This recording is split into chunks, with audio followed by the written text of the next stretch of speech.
Bien aimé, vous savez, je vous ai annoncé que la Côte d'Ivoire ne va pas remporter la coupe. Les gens, c'est vrai, quand j'ai remporté le lendemain, la Côte d'Ivoire a perdu et ils rentraient. Ils sont allés racheter la Côte d'Ivoire. Mais quand j'ai vu la manière qu'on a eu les joueurs, par compassion, moi, j'ai prié pour les joueurs. J'ai racheté, j'ai dit, je retire la malédiction qu'on a projetée sur eux. Parce que cela les enfonçait à terre. Cela les enfonçait à terre. Je retirais la malédiction sur eux.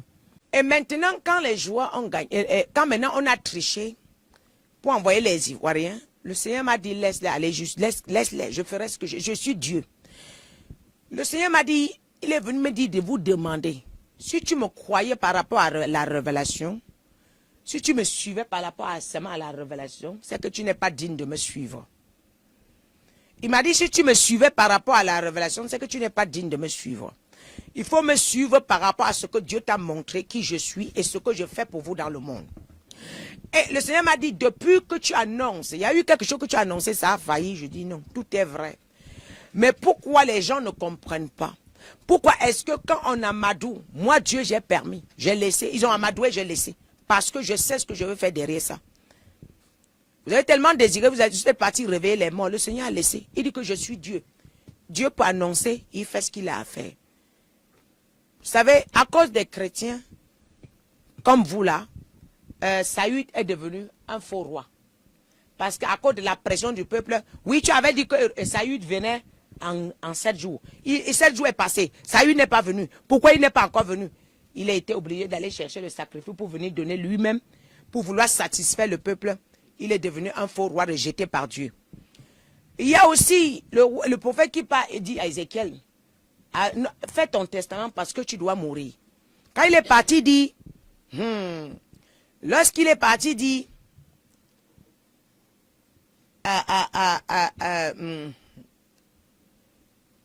il est parti annoncer que le Seigneur m'a dit, le prophète est venu dire que ainsi parle l'Éternel. Le Seigneur m'a dit que tu dois mourir. Le Seigneur m'a dit que tu dois mourir. Et fais ton testament parce que demain le Seigneur te prend. Le prophète est tourné, descendu, il était encore à la cour. Maintenant qu'il partait, il entend encore la voix de Dieu parce que le prophète Ézéchiel est retourné son dos, il a commencé à dire, le roi Ézéchiel a commencé à dire, Seigneur, avec tout ce que je fais pour toi, tu demandes que je meure. Je te demande, tu ne peux pas faire ça, Seigneur. Tu ne peux pas faire ça, Seigneur. Et qu'est-ce qui s'est passé? Et en ce moment, le même prophète est retourné. Il a dit, va dire que je ne le tue pas, mais j'augmente ses jours encore. 15 ans de vie. Je lui redonne la vie et 15 ans de vie, j'augmente. Et il est parti. Celui qui venait de dire que Dieu m'a dit de dire que tu vas mourir, le même est revenu dire que non, je renonce à la prophétie. Alors, quand Dieu m'a dit qu'ils vont, le roi Ézéchiel, oui, le roi Ézéchiel, quand Dieu m'a dit qu'ils vont perdre, et quand ils ont triché, je suis revenu vous dire que le Seigneur m'a dit qu'ils sont en train de tricher. Et la Côte d'Ivoire, ils sont en train de remettre la Côte d'Ivoire. Je suis revenu vous dire, loin de là, je suis revenu me dire que voilà, ils sont en train de vouloir faire pour qu'on dise que maman n'a pas respecté la prophétie. Et de deux encore, c'est moi qui ai prié pour les éléphants. Et il y a encore, le Seigneur m'a dit, il y a encore Abraham. Il y a encore Abraham. Dieu dit à Abraham que je veux ton fils. Abraham annonce. Abraham a dit que donc, Dieu va prendre son fils. Abraham monte jusqu'à l'autel. Quand il est sur le point de tuer, Dieu dit, je renonce à la parole que je viens de dire. Tu ne le tues pas, prends plutôt quelque chose derrière. Alors si c'était toi aujourd'hui, tu allais dire que Dieu t'avait dit de tuer, pourquoi il n'a pas tué? C'est Dieu. Est-ce que Dieu ment? Il n'a pas menti. Il est Dieu, il fait ce qu'il veut. Il change comme il veut. Arrêtez d'être des chrétiens bonbons et crétins. Arrêtez d'être les chrétiens crétins. Soyez les vrais chrétiens. D'ailleurs, quand un prophète ne juge pas, on regarde les prophéties. Regardez mes prophéties jusqu'ici. Ça ne s'accomplit pas. Hein? Ça ne s'accomplit pas. Alors, si je voulais, je fermais ma bouche, je ne priais pas pour les éléphants. J'ai ouvert ma bouche, j'ai déclaré que vous tous vous les avez maudits, moi seul je ôte la malédiction. Et demain ils sont allés gagner. J'ai pas fait ça. J'ai pas fait ça. Donc il faut écouter. Par compassion, j'ai prié pour les jouets éléphants. Parce que je voyais que, je vous ai dit, c'est pas les mauvais joueurs. J'ai même précisé, c'est pas le problème. C'est la spiritualité en Côte d'Ivoire qui fauche ces gens-là. Et j'ai même encore détaillé. Que c'est le spirituel qui commande le physique. La malédiction qui est en Côte d'Ivoire, c'est en train de fatiguer ces enfants-là. Si on ôte la malédiction, ils vont avancer, ils n'ont pas de problème. Ce sont des vrais joueurs. J'ai pas détaillé ça. Est-ce que je vous avais dit que c'est les mauvais joueurs? Écoutez bien ma prophétie. Écoutez bien ma prophétie. Et le Seigneur m'avait dit qu'ils ne vont pas prendre la coupe. Lui, Dieu ne les a pas donnés. Quand vous trichez, est-ce que c'est Dieu qui vous a donné? Il avait dit que lui, Dieu ne donne pas. Pourquoi le Sénégal a porté plainte?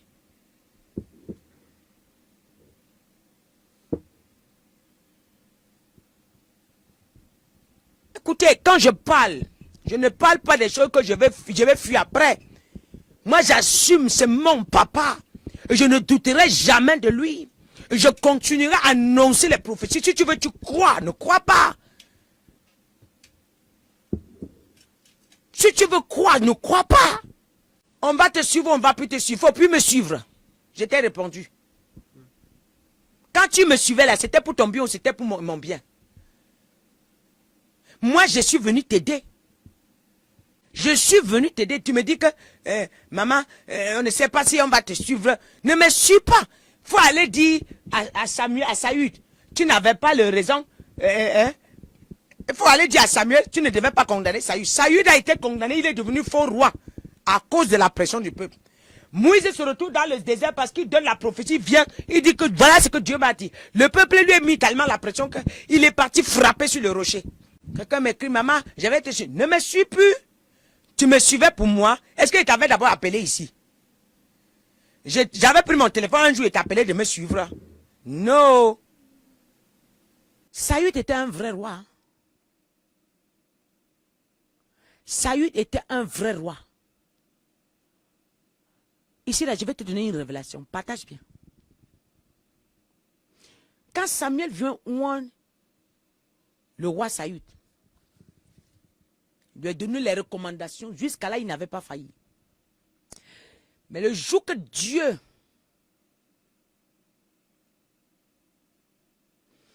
a dit au prophète Samuel, va dire au roi Saül que dans 7 jours, qu'il regroupe le peuple, dans 7 jours, j'arriverai pour qu'on sacrifie. Dans 7 jours, Samuel a retardé. Dans 7 jours, Samuel a retardé.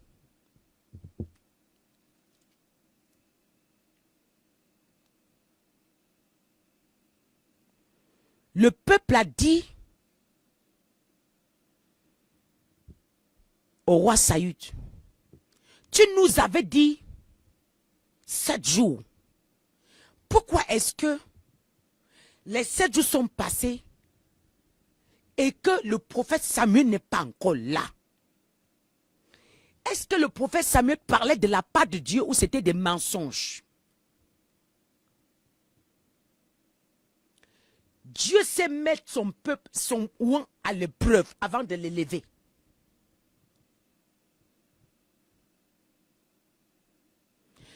Il dit, le peuple dit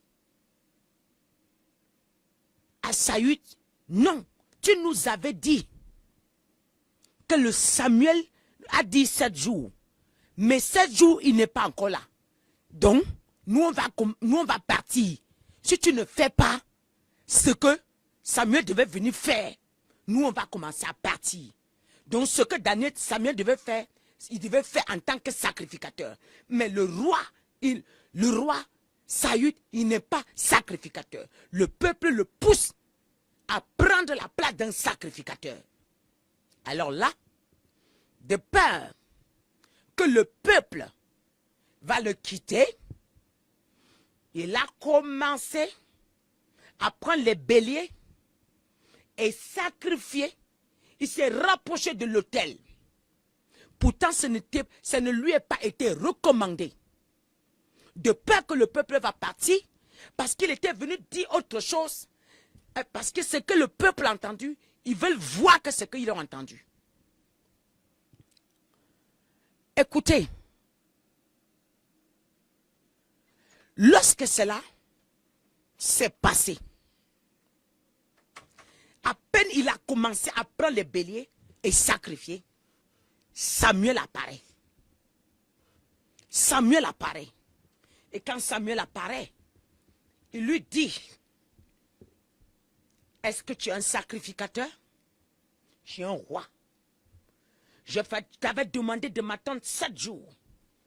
Et dit, mais Samuel, tu m'avais dit 7 jours. 7 jours est passé, mais tu n'es pas arrivé. Il lui dit, je ne suis pas arrivé, mais tu devrais m'attendre.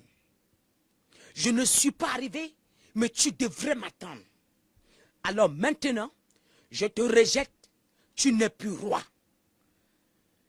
Le Seigneur m'ordonne de te dire, tu es rejeté, à partir d'aujourd'hui, tu n'es plus roi. Parce que tu as frôlé la loi. Là, Saül met la main sur la tête. Saül n'est jamais devenu un faux roi parce qu'il avait voulu. Non, c'est le peuple qui lui a poussé à devenir un faux roi.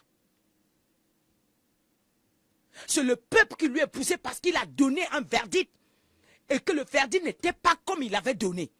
Mais Dieu avait parlé. Dieu avait parlé. Et là, en ce moment,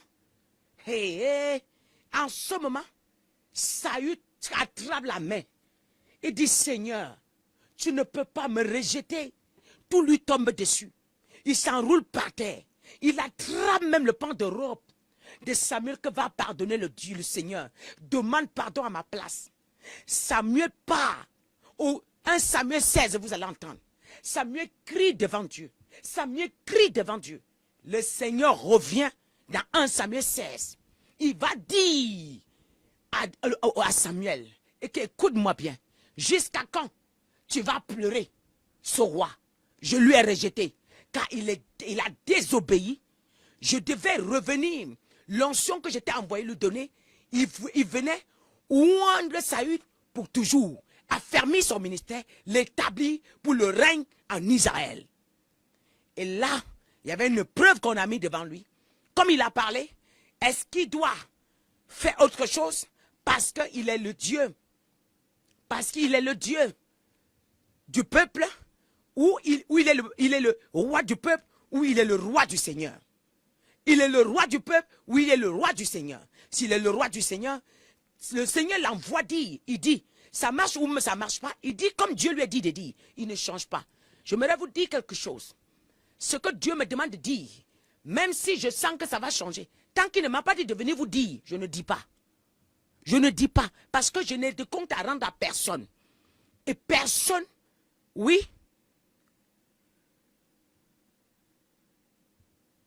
je n'ai de compte à rendre à personne. Et personne ne me dit ce que je dois dire. Écoutez, quand quelqu'un m'appelle et me dit, c'est ma fille qui m'a dit, maman, la Côte d'Ivoire, j'avais dit la fête si. Maman, la Côte d'Ivoire a gagné. Il a dit, toi Dieu, qu'est-ce que tu veux nous passer comme message? Ma fille dit comme ça, on est dans la voiture. Et j'ai dit à ma fille, tu sais, tout ce que j'entends dans ma voix, je commence à dire à ma fille, tu sais, Dieu a raison. Lui, il sait ce qu'il a fait. Et mon mari dit, j'étais au courant, mais je ne t'ai pas dit parce que lui, il fait ce qu'il veut. Alors, c'est la première prophétie que tu as donnée. Et celui qui ne te croit pas, il n'a qu'à ne plus te suivre. Et j'ai dit, tu sais, j'ai dit à mon mari, tu sais, Dieu avait dit à Abraham que, va me donner ton fils. Et Abraham a quitté Sarah, prend ses serviteurs. Arrivé à la montagne, il a dit, attendez, je m'en vais livrer. Arrivé à la montagne, quand il est sur le point de livrer, Dieu lui dit, tu ne me livres plus ton fils, c'est le bélier derrière que tu vas livrer. Et pourtant, au départ, Dieu l'avait dit que c'est mon fils, c'est ton fils que je voulais. C'est ton fils que je voulais. Mais arrivé, il a dit, ce n'est plus ton fils, c'est le... Jusqu'à l'autel, ce n'était pas en chemin, c'est à l'autel même, à l'instant même. Et là, j'ai commencé à dire à mon mari, et voilà le message que Dieu m'a envoyé. Commencé à dire à mon mari que je ne livrerai jamais mon Isaac. Parce que chacun n'a qu'à penser comme il en pense. Je sais qu'il y a une grande révélation. Le Seigneur m'a dit, c'est une coupe empoisonnée. Mais je suis d'abord resté calme. C'est une coupe empoisonnée. Je vais les traiter derrière ça. Comme ils m'ont demandé, voilà ça. Je leur donne ce qu'ils veulent. C'est ça qu'ils désirent. C'est une coupe empoisonnée. Écoutez, bien aimé.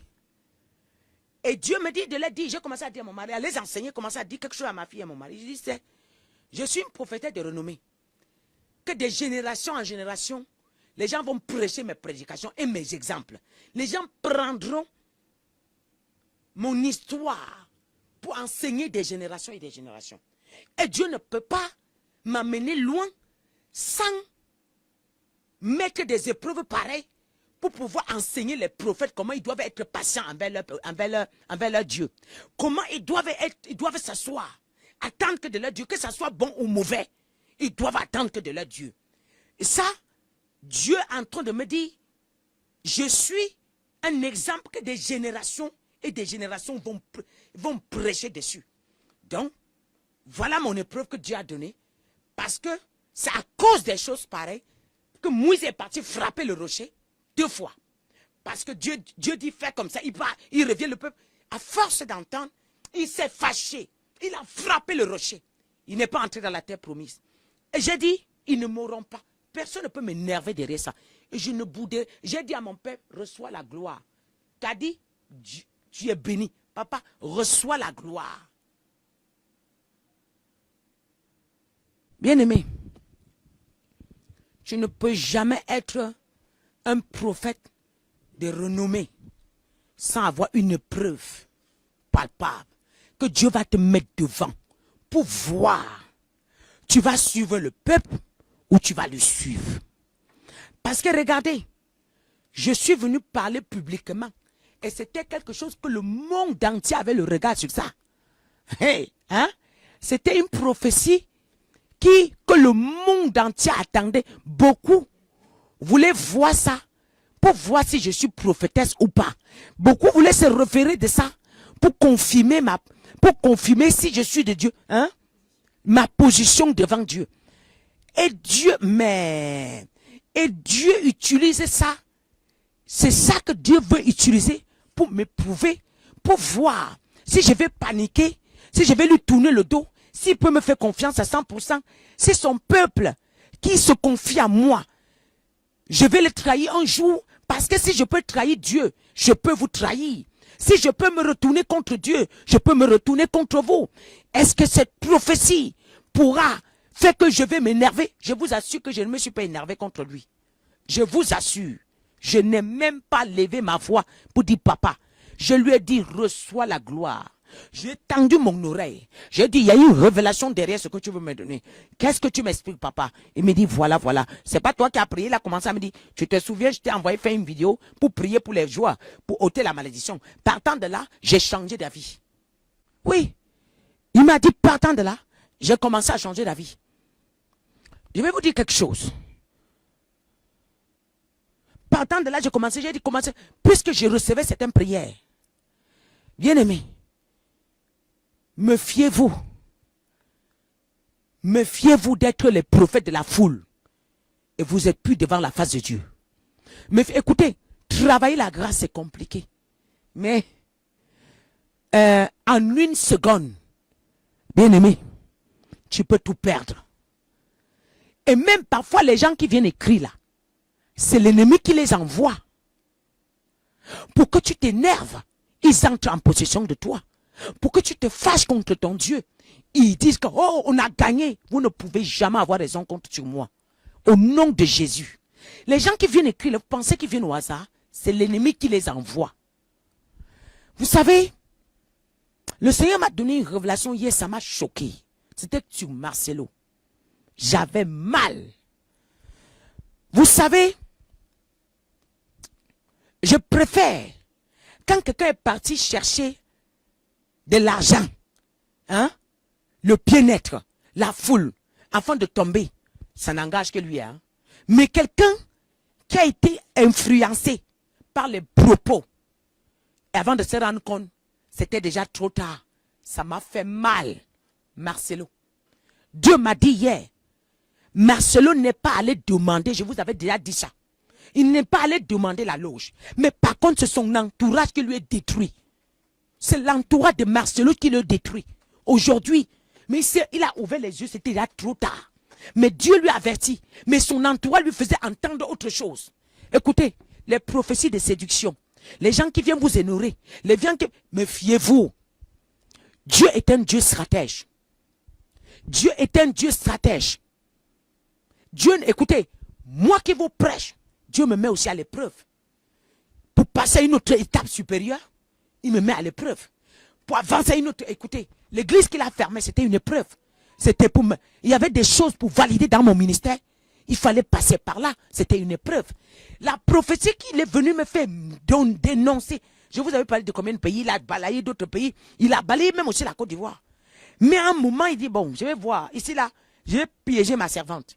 Ici, je vais faire le peuple, mais je vais les traiter derrière ça. Mais est-ce que ma servante pourra m'abandonner? Est-ce que ma servante va se fâcher? Est-ce que je peux lui faire confiance à 100%? Il a validé la Côte d'Ivoire. Mais ce n'est pas qu'il ne m'a pas dit, il m'a dit. Il m'a dit. Va dans le secret demander à mon père. Va lui parler. S'il m'a dit ou pas. Alors maintenant, il me dit Marcelo. Ça m'a fait mal, hein, je vous dis. L'entourage de Marcelo, c'est ça qui a tué Marcelo. Marcelo meurt son entourage. Mais avant d'ouvrir les yeux, c'était déjà trop tard. Il a les pieds et les mains dedans. Il ne peut plus rien. C'est fini pour Marcelo. Ça m'a fait mal. À chaque fois que j'entends cette partie-là, ça me fait mal concernant Marcelo. Vous avez vu quelle gloire sans épreuve n'existe pas. Et regarde quel genre de prophétie mon père essaye. Hein? Quelle prophétie? Où le monde a le regard dessus. Ou c'est que jeune ou même celui qui ne croit pas à Dieu a le regard dessus.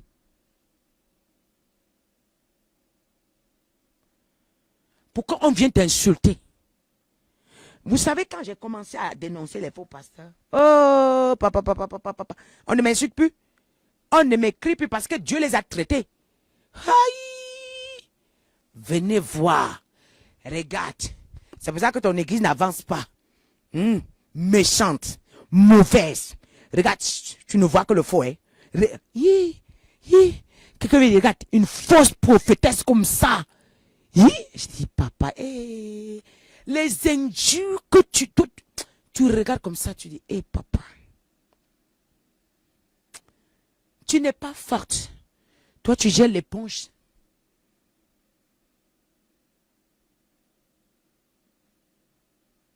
Travailler, c'est compliqué.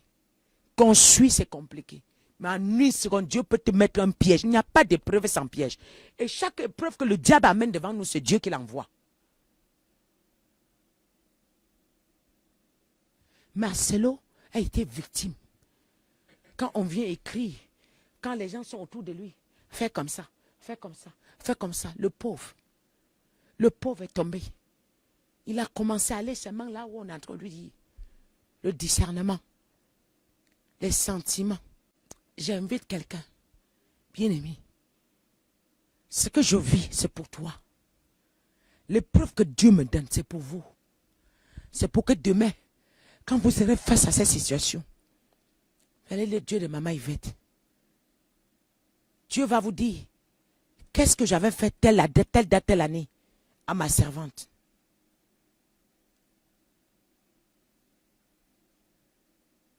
Qu'est-ce que j'avais fait telle date à ma servante. Et ça va te consoler. Ce que je vis comme épreuve, c'est une consolation pour vous demain. C'est par là où Dieu me fait passer. C'est moi qui porte vos fardeaux. C'est comme ça. Mais c'est une consolation pour vous demain. Mais c'est un fardeau pour moi. C'est des injures, c'est des mépris. C'est pour les insensés d'ailleurs.